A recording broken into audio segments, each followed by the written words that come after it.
Well, Jan should do, but she's got. I can't see her. Ladies and gentlemen, I don't know where Jan's got to, but Cheryl Fable is here to give us a talk all about the food bank. Right. So, hello everybody. As I've just been introduced, I'm Cheryl Flavor. I'm the volunteers manager at Stratford Foodbank. And you were expecting Ian. I'm not Ian. Unfortunately, he had something he couldn't get out of, so he asked me to step in, which is fine. So I have a PowerPoint ready for you to give you information. There is an opportunity for questions at the end, but if you've got a burning question, do ask me. But a question you may have may be covered, so just try and hold on to that question if you can. So we are Stratford upon Avon Foodbank. We are overseen by the Trussell Trust, which is a sort of umbrella, but we are an independent charity, so we are responsible for our own fundraising, getting our own grants. We are independent. So, first of all, what is a food bank? So I've got some questions here. I was going to do post-it notes, but it's just not going to work. It's too many of you, and it's got to stop writing on something. So, 3 questions. What do you think the food bank is? How many people do you think the food bank fed last month? So I'll tell you where we cover in a minute. And how many of those were children? So first of all, what do you think the food bank is? Just give me some answers. What do you think the food bank is? It's giving food to people that can't afford to live. Giving food to people who can't afford it, yeah? Or can't afford to heat. Maybe can't afford to heat, okay. Anything else you think the food bank is? People on some benefits or just not earning enough. Okay, people on benefits, people not earning enough. So what you've said is, is an element of the truth. And I'll go into more about that. So we cover Stratford district roughly. There are little food banks in places like Wellesbourne. So you'll be aware of little food banks around. We're the sort of main Stratford food bank. So people come from Meal Vale, all over the place to access the food. We're the largest food bank in Stratford district, but as I say, there are little branches in other places. So how many people do you think the food bank fed last month? I'm going to write down your suggestions. What do you think? 300. 300? 2,000. 2,000? 470. 470? 2,500. You wonder if you think it's more than 300. Put your hand if you think it's less than 300. Okay, right. So I have said here how many of these were children, but I'm going to say what percentage, before I give you the answer, what percentage do you think were children out of any of number? Doesn't matter what the number is at the moment. What percentage of that do you think were children? 25%. So you've got 25, 70, 70, 33. 33, 90. 19, No, 90. 90. Okay, right, let's find out, shall we? Okay, so we had in December, this was because we can't get our data all that quickly, 408 individual food parcels which fed 231 adults and 177 children. So on average it's 30% of who we feed are children, so obviously families with children. We measure our donations. Everything comes in is weighed. Everything that goes out is weighed. So in December we had 6.07 tonnes of food in. We purchased 1.21. I'll go into more detail about that later. And we gave out 7.5 tonnes. December's a good month for us because we get a lot of donations in because people give for Christmas. 1 kilogram of food equates to £2.77. And a 1-person parcel costs approximately £31.85 to put together. So that gives you, and it gives you the weight. So it gives you an idea of the sort of level of food that we need. So we're a small independent charity, as I've already said, supporting those in crisis in our local area. We are a point of crisis. If you're at a point where you can't afford to buy food, you can't afford to feed your children, you're at a point of crisis. We're affiliated by the Trussell Trust. This is a national network of 400 food banks with 1,300 distribution centres. So there's a lot around. Our vision long term is to reduce the need for people to require emergency food. Shorter term, to make ourselves more accessible to those who require emergency food. I'm going to go through the process of how people would access that. So our food bank parcels provide 3 days worth of food. You can only access it once a week, which, you know, doesn't add up, but that's what it is. You get 3 days worth of food for people who need it. And we support those people to resolve the challenges they're facing. Food is just a sticking plaster, you know, we try and refer on. We have sort of networks that we can support people, financial support, mental wellbeing support, all kinds of different support they might need. And, you know, we try and help people, because just giving them food and going away, that it's not going to be solved. Unfortunately, we are in a bit of a crisis at the moment where there is no money to be saved anywhere, and you know, we're in a cost of living crisis, and it's a real thing. A lot of people who live in Stratford are working hospitality, and so you're looking at 0-hour contracts. Obviously, January is a quiet time for businesses, so everyone's work hours are cut, so they suddenly have no money. And this is a situation that families are in. If you've got two parent families and 2 parents who both work in a hotel industry, and suddenly their hours are cut, you know, it's a crisis situation. So this is where we live. So the Fred Winter Centre is on Guild Street. Now, the Fred Winter Centre, most of you will know, used to be the furniture shop, the Fred Winter shop. Fabulous shop, I remember it well. There was, I was fortunate because I was on the board of the conception of the Fred Winter Centre. In my previous role, I was just part of the sort of board. And the government gave the councils money to address homelessness. Now, when we think of homelessness, that's not street sleeping. We have about 2 people who sleep on the streets in Stratford, because there's a whole team of people who look after them. Homelessness is where you don't have a fixed address. So you might be staying at your friend's for a week, then you go stay with another friend, or you stay here. You haven't got a home that you call, you know, you have to keep picking up your belongings and move on. That's homelessness. That's what we're talking about here. So the government gave all the councils money to tackle homelessness. So lots of agencies came together, and it was felt that a sort of community venue is what Stratford needed. So in the Fred Winter Centre, and you're most welcome to come and look, because it's got a fabulous cafe. It's got a community area, so you can go up, there's a cafe, there is a breakfast club which is free. The Pret, the sandwich shop, donates their sandwiches from the day before, which are still good to eat, and they're given to people, so you can just turn up, you know, without judgment, hot drink, something to eat. Key agencies are there, so Orbit Social Housing have an office there. Springfield Mind, mental health charity, have an office there. CGL, which is Change, Grow, Live, which is an addiction service, they have an office there. So, and there's also a lot of supporting agency will sit there and work so that people can meet them there.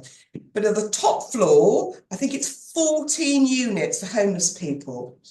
So there are 14 self-contained units, and there are a lot of homeless people in Stratford district, but the council worked with agencies to decide who could have these. Now, people who move in there, it's not for families, it's not suitable for families, it's mainly single people, but there's a few couples, I think, there. They can live there for up to 2 years. And during that time, they are supported by Springfield Mind, who run the centre. So they will support them with financial issues, get them job ready, help them get a job, sort out addictions, whole host of things. People will turn up with a whole host of issues that need addressing. It's all very well giving somebody somewhere to live, but if your life is chaos, it's not going to work. So it's a really great project. It's still a bit chaos there sometimes. It's not it's not always plain sailing. The police arrive quite a lot. People have a crisis within their own life. So but the important message is that this facility helps. And I'm going to tell you a very quick story. I know I'm going off the food bank, but I think it's really important. So I met a guy there once. I was sat there, and he was, I'd say he's about 35, just a standard, nice, normal guy, really down on his luck. He'd just lost his job. His relationship had just broken down. He'd got no friends and family in the area, nowhere to live. So he went to the council and said, can you give me some emergency housing? And they said, sorry, you're a fit young man. You're right at the bottom of the list, so no. So he said, can I have a sleeping bag and a tent? So at least I can, sorry, we can't encourage street sleeping. So we actually gave him a sleeping bag at the end, and he went and bedded down wherever he bedded down. And he used to come to the Fred Winter Centre because it was warm and he could get some food. And he said to me, I should go on, I should take drugs because then I'd be helped. Which is shocking, absolutely shocking. But unfortunately, I mean, this is a nice ending because he came bouncing up one day and said, they've given me a place here, this is it, I can sort things out, and it was lovely. But if you've got nowhere to live, there's only a certain amount of accommodation that can be given. It's not that somebody's being mean. And if you're a fit young man, you have to fend for yourself. It's a sad fact to life. But anyway, I digress. So our warehouse is on the bottom, on the ground floor. So this is how we do. Food is donated by the public. We have supermarket collection days. Some of our wonderful volunteers will go and collect all that food, bring it to us. Schools, churches, business, individuals, community groups, harvest, Christmas and Easter. They're all great times for us to get food in. These are some of the supermarkets that collect. You probably would have seen the baskets with Foodbank on. So, that's where people do their shopping and just pop something in. You may have seen us doing supermarket food drives as well, where the volunteers stand there and hand out shopping lists, saying, do you mind getting somebody, just to encourage people to think about that if they're able to. So it all comes in, the food is delivered to the warehouse so that volunteers weigh it in, because everything's weighed in and weighed out, label it up with the date so that we can have a system so that we give out the sort of oldest dates first and nothing gets wasted, and it's put away in the warehouse. That happens 3 times a week, warehouse sessions.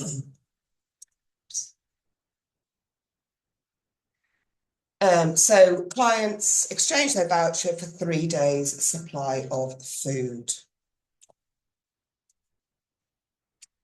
So we used to have clients coming to the Fred Winter Centre for their food.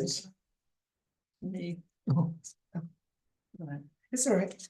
But now we go out into the community. So we'll go to the Ken Kennett Centre, Escape Arts, which is in town twice. We go there a week. Meon Vale and Bishopton. So that's where we go, and the clients would come there. They're met by, wonderful staff members, wonderful volunteers who are kind, and it's quite a stressful situation if it's the first time to the food bank. People are obviously in tears because they feel ashamed. A lot of them feel ashamed because they say, I never thought this would be me. And so, we can give them a cup of tea, we can sit them down. We have people there, professionals who can support them, we can signpost them, we could just give them up, just let them talk. And they usually leave very grateful that somebody's listened and not judged.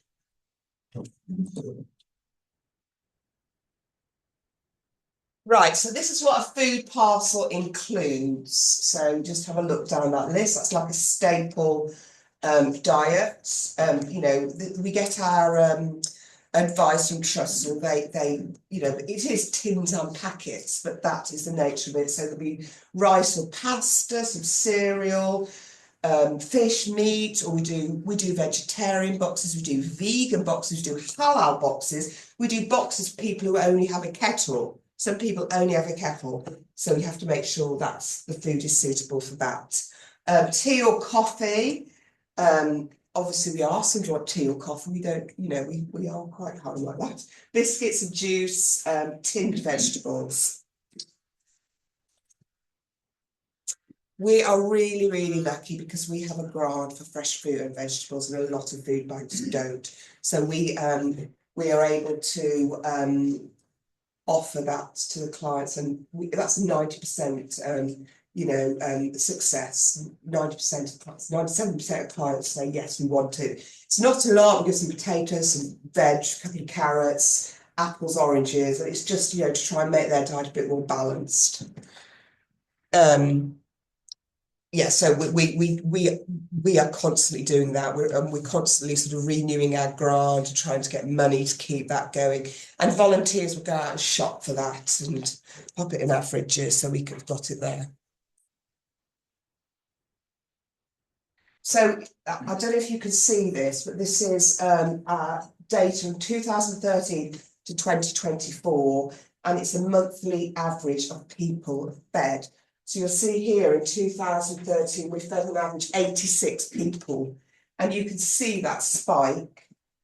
That there was COVID. So obviously people, you know, were furloughed or weren't working. Self-employed people suddenly not working, and so you can see that's how it has increased, which is quite shocking, really. It's quite sad, and it's, you know, it's, you know, we all know that, you know, bills go up, things are a bit tight. You go to the supermarket now and, you know, you think, how much? You know, it's like extra virgin olive oil. I went to once, it has security tax on. It's like, you know, and it was always pricey, but now it's ridiculous. Some Heinz ketchup, what happened? I don't know. But anyway, so you know, it impacts everybody. And I think generally our donations are down because everybody slightly tightening, you know, whatever your level of income, everybody is feeling a slight pinch. So it's impacted donations. The next chart will show you. This is number of children fed. So you can see that again, the same thing. You see the children as well. Obviously, during COVID, that was particularly high because, you know, the children were at home and suddenly you've got to find extra food for the children. There's this homeschooling going on. Now, a lot of parents, particularly on low incomes, would send their children to school and they have a hot meal, a free school meal. Obviously, if they're at home, you know, there were some things going on, like sandwiches and stuff. But, you know, I don't know if any of you remember young children at home. If they're not at school, they seem to eat all day in the holidays. They just constantly eat. I don't know what it is, but, you know, so yeah, that's obviously, you know, why that particularly peaks there. So the vouchers that we give, they are designed for short-term emergency help.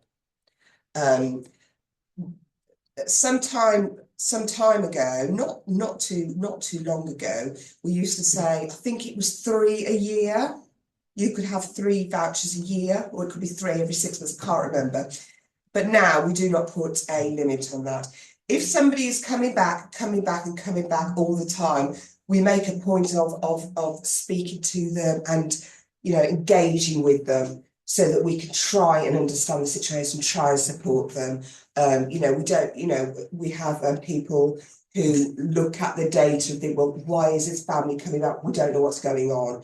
So, you know, there's a reason, and, you know, it doesn't mean we can solve it, but there's always something that we could do, a signpost or something. So agencies issue the vouchers.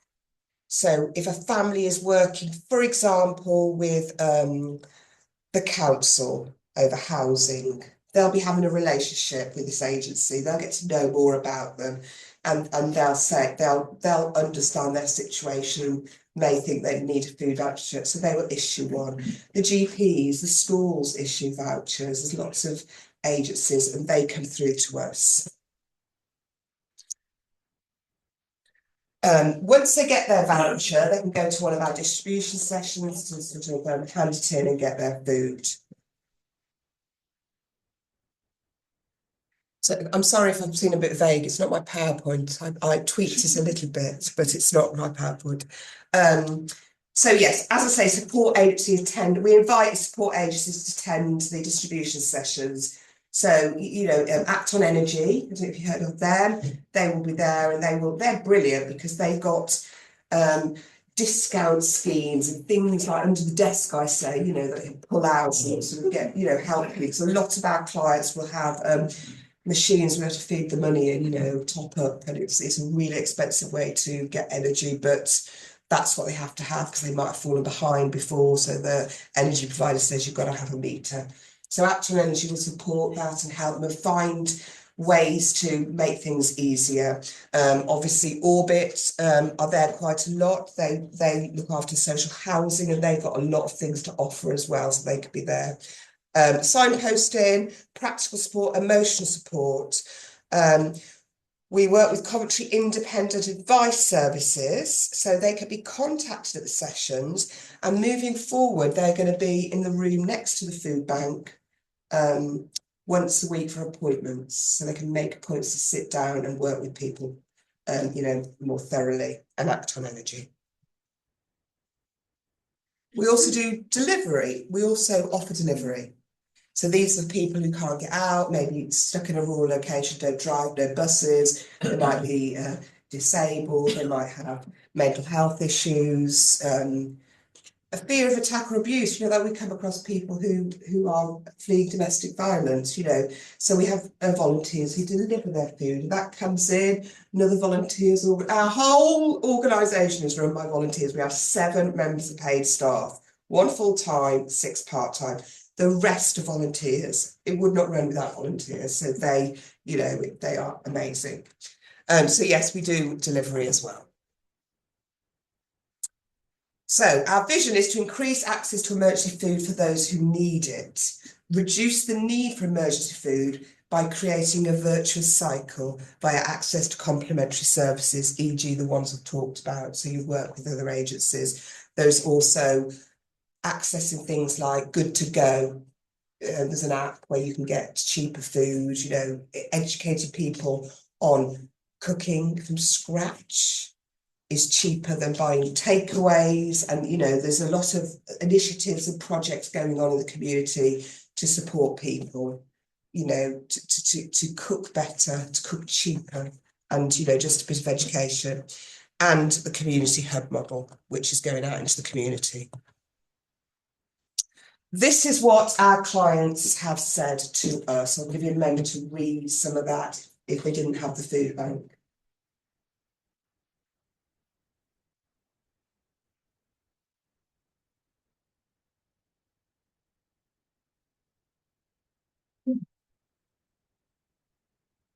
That's only a section. We went out to the food bank users and we said, tell us what would happen. And so many mothers said, I would go and steal food. And you know what? I wouldn't blame them. I don't think any of us would, because it's a crisis situation, isn't it? So, you know, some people are in real crisis when they come to us. So our community hub model, which is relatively new, we started at Meal Vale. Do you all know where Meal Vale is? Yeah. So that is, you know, huge estate. But if you haven't got a car, you've got 1 bus in, 1 bus out. It is very isolated for people who perhaps haven't got the money to repair their car or run their car, or you know, getting buses is expensive. So it can be very isolating if you're going through a crisis. So we go out to the community there and people pick up parcels. Escape Arts is the one in town, which is on Sheep Street. So we do that twice a week. Ken Kennett Centre and the Bishopton Community Centre, because that's where most of the social housing is, and there is, you know, a lot more poverty around there. We do distribute emergency food, but also access to other services which anybody can access. And we do advertise locally about that. So how can you help us? Raise money, donate food in person or at a supermarket basket. Bags, we always need bags. If you've got loads of bags, you think, what I'm going to do, then bring them to us. Tell your friends and family about what we do and volunteer. Part of my role is corporate volunteering. So we have a relationship with JLR, with NFU, and we've just secured 2 more relationships, one with Arden Hotel and one with Anytime Fitness. And what we do is, particularly big organisations like JLR, they've recently done some corporate volunteering and they wanted team building exercises. So I sent them off to get as much food as they could. This was their challenge. And they brought it all back, and then they had to weigh in, and they did a warehouse shift. My God, they were good. They were so good. We were really worried they were going to mess it all up, put things in the wrong place. They're very good, so we're going to have them back. And they actually, I'm going to give you the figures of what they did, because I think it's really good to hear this kind of stuff. So they donated, they collected, they went off and got all this 422 kilos of food, £140 cash. So the money value of all that, the food and the cash, came to £1,308. And that fed 42 people, which is 10% of our monthly users. So basically £2.77 is 1 kilo. So they bought in that much food for us, which was really fantastic. And so NFU want to do it now. I think they want to beat them. So it's, I don't mind, no competition. So yes, so is there something I've said today that has surprised you, or you thought, I never knew that, I'm going to remember that, or I didn't know that? Is there something, or is it, you know, is there something that you think, I'm going to remember that, I'm surprised about that? Yes? I thought you would feed more people per month. Yes. So if you had more help from, say, the public or companies, so would you feed more people? Do you need to feed more? We feed everybody who needs to be fed. That's not the problem. The thing is, it's because it's a crisis situation. There are a lot of people who would never come to the food bank, even though they need it, because of, you know, their own self. You know, I'll never want to get that low, or, you know, that's the misconception. So there are probably a lot of people. So it's education sometimes, you know, because, you know, I've seen people say, look, have a voucher. We get people coming to the sessions, they've been walking around with this voucher for 2 weeks, just couldn't face coming. So we always feed, because we buy extra stuff if we don't have enough. We would never not feed somebody through not having enough. But we probably could feed a load more if everybody came. I think that's probably the answer. Can you explain a bit about the financing? Yes. Because you talked about donations, and I think we all know about that. Yes. I think. Yes. But what I don't get is, I think you said something like you donate accounts for about 2/3 of the amount of food you need, and you buy in Yes. a third. Yes. Where does that financing come So from? we get a lot of monthly donations from individuals who donate monthly financially to the food bank. We get fundraising, people donate. It's always ticking over, you know.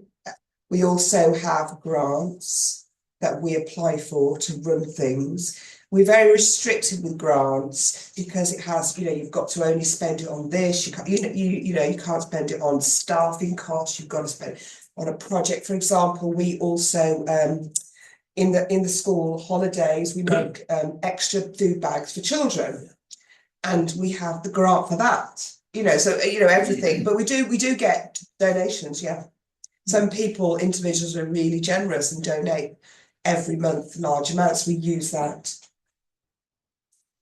Say the demand's gone up over the Yes. years, we've seen that graph.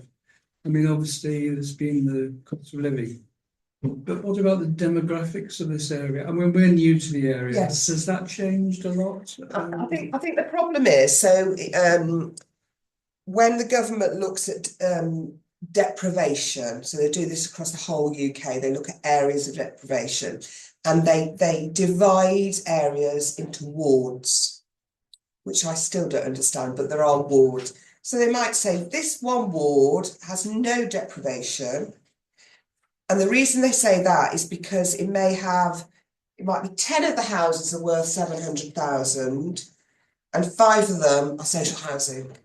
So it all gets lumped into the same. So Stratford is considered an affluent area, and it is, but the deprivation is hidden because of all the wealth around it. Yes, why has it gone up apart from the cost of living? I'll just put that there because we are on questions now. I don't want to miss my last slide. It is the cost of living, but I also think it's a difficult situation. I think forever people have struggled. I think 100 years ago, people had no money. Some people. But you got on with it and you made it work. You did. That's what you did. Died. Or people died. Exactly. They died. Yeah. So it's true. We don't want any children starving. None of us want children starving. You want people to reach out for help. Maybe people are better at reaching out for help. I don't know. I mean, it certainly is. I mean, the cost of living now compared to 2013, I think we can all agree is wildly different, and wages haven't risen in line with it. So it's yes. Carlos, you mentioned the impact of 0 hours contracts in Yes. January in particular. Yes. Is that again something that you've noticed over the years has had an increasing impact? Yes, so we always, January and February are our quiet months. And we mean quiet because we're not getting loads of donations in. The demand. Oh, the demand's still there. Yeah, so like our warehouse shifts, we're just in the process of reducing the number of volunteers we need for each shift because there's not enough stuff to put away. And it's because you get this big spike in Christmas because you're asking for more. People, you feel more giving, don't you, at this time of year? We all do. You want to do your bit. You're aware of other people don't have as much, etc.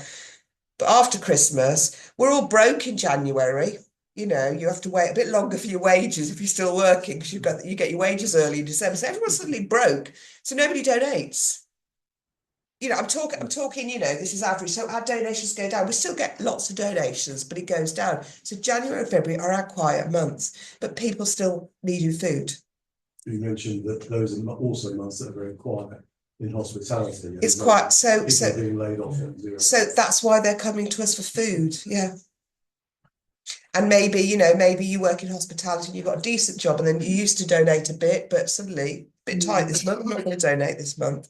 There's all kinds of reasons. And what you give out, that's a sort of standard package, isn't it, of stuff? yes. I mean, do they have any choice of what? Yes, they do. That's a really good question. So as you saw from that slide, we have a box packing session where the volunteers have put together a box for one person, a box for 2 people, a box for a family. And at the sessions, we say to the people, is there anything you don't like? So they say, actually, we can't stand fish. We take all the fish out. We're saying, would you like some of this instead? So we replace it. And we also have what we call our extras. So with donations, you get the most bizarre things donated sometimes. And my best one was dried seaweed. Well, you're not going to put that in anybody's box. We get pickles, we get all kinds of stuff. Some of it's great, but anchovies, all kinds of. So we have an extra section. So we take that box to and say, help yourself. Fancy any of this? So yeah. You haven't said how you get hold of the vouchers. Okay, I will tell you, sorry, I didn't go into great detail. So you would work, so for example, if you've got children at school, you might be speaking to them at school and they might know that you're in having an issue and you need a food voucher, so they'd go online and they'd go into our system and raise a voucher. And it comes to us and we know to expect them. So it has to be given by an agency or somebody they're working with. People don't knock on the door and say, I need food. Yes, they're going, you need to go and find an agency. We don't just hand out food. Just goes to adults, does it? It can go to the child, this voucher. No, it goes, so their voucher would say how many people in the household, how many adults, how many children, of what age. And the reason we ask the age is because, you know, the volunteers will go around and think, you know, is it a 5-year-old or is it a 17-year-old? And that sometimes influences what kind of things you put in, you know. But I should also say, you know, we also, on top of the food, we'll say to them, do you need any toiletries? Do you need any cleaning product? Do you need washing pads? Do you need washing up liquid?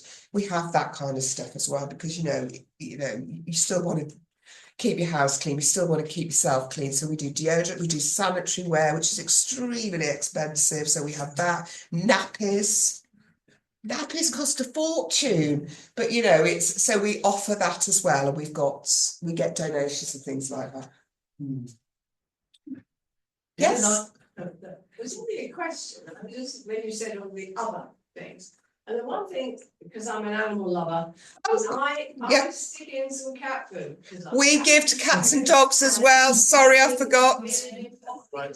Really, really important. So, one of the questions when you're getting your vouchers, do you have a pet? We don't forget the cats or dogs, and you know, of course, yeah. So, good question. I forgot that. So can I ask you, in an ideal world, there will always be relative poverty. Yes. So, and I'm not making any judgment, but I'm just a question. Would it be better to give vouchers that have a cash value that people can go and shop with, or food like that? That's been a debate forever. Yes, and you know, it's no, because unfortunately, you know, if you're in a situation where your life's falling apart, you might be very tempted to go and buy a bottle of whiskey. You know, and sometimes I think, you know, we've got to make sure that people are making the right choices. If we started handing out money, it would. I remember, what was that? There were voucher schemes. Food vouchers. Yeah. Do they still get given? I don't think so. But do you remember the time was, I think it was just after COVID, the government suddenly announced we're going to give everybody this money. If you're a low income, they gave them, it was a few £100 each person. I can't remember, there's loads of crazy. Suddenly, all these people, it was supposed to help people like pay off their electricity bills and some people, quite a lot of people, were suddenly going, oh my God, I've never had this much money before.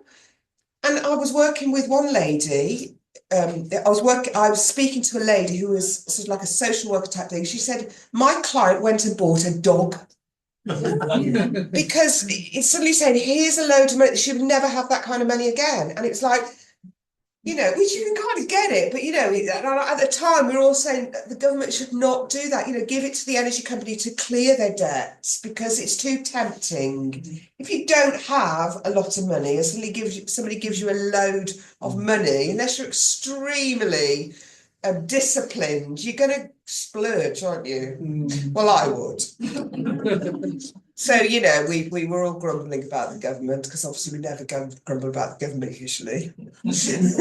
Any more questions? Yes. When we're thinking of giving, yes, can I just say that baked beans shouldn't be at the top of the list? Definitely not. Pasta, we have got baked a container beans, full of baked beans. Absolutely, yes. There are some Foodbank volunteers here today. What we do, and if you go onto our website, if you Google Stratford Foodbank, go onto our website, it will tell you the list of most wanted items. So if you think of food bank, people should pick a packet of pasta and a packet of beans. It's like, but you know, we never turn anything down. We're grateful for anything, don't get me wrong, but we always publicise a most wanted list. Things that we're running short of. And sometimes it looks a bit bizarre, the things on there, but they are things that are wanted. And toiletries are usually not donated because people don't think about that. Toilet roll is not usually donated because people don't think about that. Hello, yes. First of all, could I say thank you to you and your colleagues for all the work you're doing. Not at all. And our volunteers, yes, thank you. It's frankly depressing listening to this, that we need such a facility in this day and age. Yeah. But how do you see the future? You describe the people you look after as being in crisis. Do you suspect that we shall always have a certain percentage in crisis? Or do you see any possibility of getting out of that? So obviously the vision is not to have a food bank, but quite honestly, that'll never happen. That'll never happen. And that's through, you know, it's probably, there are people who find themselves in a food bank situation and get out of it.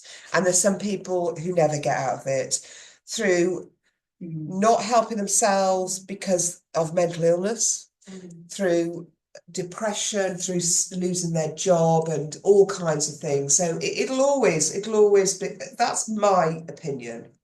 It's kind of a dream that nobody will need food bank. It's not going to happen. We're very lucky that we've got food banks. When my children were younger, which is not that, you know, they're only very early 20s, when they were younger, there was no food bank. You know, and you know, the majority of you just got on with it, or you just gave them less, or you gave them, I don't know, you just didn't ate less yourself. You know what I mean? So it's great that we could help. You know, you know, we have to, you know, people that we see at the sessions are desperate, and there are always the one or two slip through the net who, you know, get through. You know, that's life. But, you know, I went to a session one week and there was a young mother there. She was a young mother with 2 little children. Her partner was with her. He just lost his job. And then suddenly got no income. And she was a young mother. She didn't have family around. And it was so sad. And she was sobbing. She was sobbing. You know, really, you know, she was like 21 or something, you know, and it was just horrible because you just want to wrap them up, don't you? But she left feeling so supported because we put lots of things in place to help her that she didn't really know about before. You know, a 21-year-old would usually go to their parents, but you know, a lot of people don't have that family network for whatever reason, and they're on their own, and it's, you know, it's tough. It's tough if you've got nobody, which, you know, that's how people get in these situations, because they haven't got somebody, you know, it's yeah, and it is, it's just, you do what you do, but it's a sad way. Thank you. Cheryl, could you speak to the situation where the food bank property is only leased and that they are actively looking for new premises? Yes. Because somebody here. Yes, thank you so much. Oh my gosh, yes, this is brilliant. Thank you. We're really good to remind me. So we are at the Fred Winter Centre, but it's not fit for purpose. The warehouse is there. We want a facility where we could do everything. We could have a warehouse, we could have our office, we can have a place to distribute food. We have the tiniest office you've ever seen in your life, and it's like, if there's more than 3 people in the office or in that, it's a nightmare, isn't it? And you know, but you know, as soon as you need space, you need to have meetings, you have to do, you know, we want our clients to be there, we want to have space for our volunteers, so we're looking for new premises, but we can't find them in Stratford. So if you've got any connections, I'm just horrified at me. I don't know anything. But you know, some people do. So you know, you might know something that we don't know, but we're exploring things. There's nothing in the pipeline, nothing at all. So yeah. Thank you. All right. Any more questions? Yes. There must be many of us like me who have my groceries delivered to the door. I'm never at a supermarket. Yes. But can I emphasise how easy your website is? Thank you. Shall I go on to it to show you? Thank you so much. It is, and there's save that. Let me. Oh, I don't know why that's up like that. So Stratford upon Avon Foodbank. And I don't go on this, so you're probably better at it than me. So do apologise. Don't need to go on the website. Just let the internet catch up. Yes, but if you go onto the website, if it does come up, great. It might not because it's just whirring at the moment. Hello? It'll never work. Too many people are watching. It's too much pressure. But you can go on there. You can donate money. You can donate. I can't remember what it's called, but it's like you can sort of donate a bag of food. So it'll tell you, and you kind of buy it, and it comes to us. There's loads of options like that. So please have a look. And if you need me to give you extra information to email to you about that, and maybe QR codes and things like that, I could do that. So we always try and encourage our sort of partners or our groups to consider fundraising, or if you ever do any type of fundraising, maybe consider us at some point. We always encourage younger people because you can only volunteer from 18 at the food bank, so we encourage younger people to go away and fundraise. We welcome volunteer applications. I'm currently looking for somebody who is whiz on health and safety. So if that's your bag, do come and speak to me. So, we try, and sometimes we have niche roles sometimes, and it just requires a bit more specialism. So, but yes, this is not going to work. The internet doesn't like it. But please go and have a look. Stratford upon Avon Foodbank. Don't go Stratford Foodbank, it should be in London. So yeah, and you can find out more there. So, and I actually went to the website and looked at your society, because I didn't know who you were. So it was really interesting for me to learn about this society. Because Ian said, "You're going to Stratford." I said, "Who's Stratford Society?" And it was lovely to learn about that. So it's nice to come out and see you. So thank you very much. It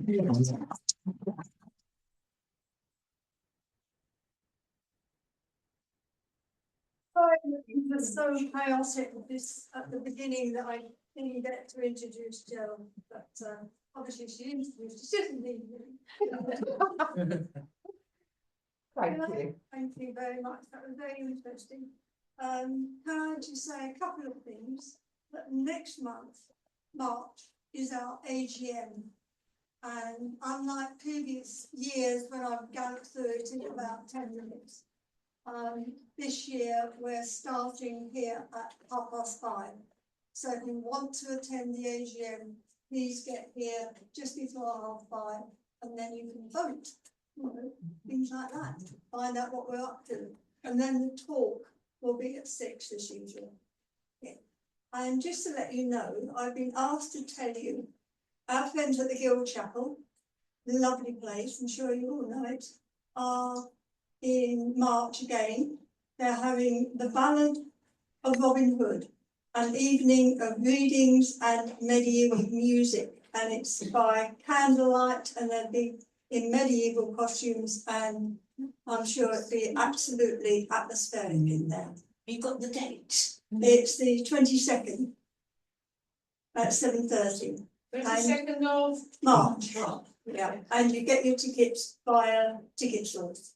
So just, put ticket source into Google or whatever, maybe search engine is, and it will come up. So that's good. And I think that's it. Yes, that's my little list done. Thank you all very much for coming. Thank you again, Jill. Thank you.